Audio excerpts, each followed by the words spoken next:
भावना और अंशुल की शादी को अब 4 महीने पूरे हो चुके थे, मगर अब तक एक बार भी अंशुल भावना की काम वासना की तृप्ति को पूरा नहीं कर पाया था।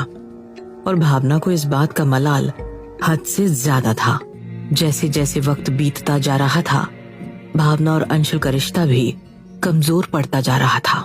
अंशुल अपना काम निकालकर भावना को ऐसे छोड़ देता था जैसे वो उसका इस्तेमाल कर रहा हो बस।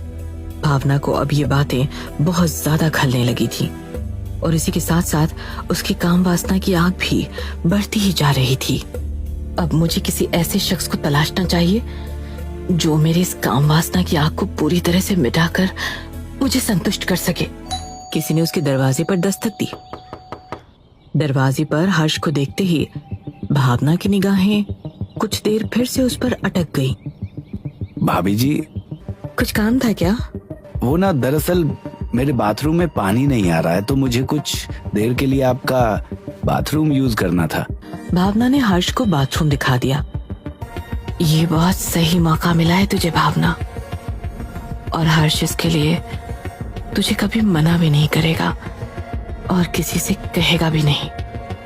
सिर्फ हर्ष ही है इस मोहल्ले में जो तेरी इस काम वासना की इच्छा को पूरा कर सकता है। क्या भावना अपनी प्यास बुझा पाएगी?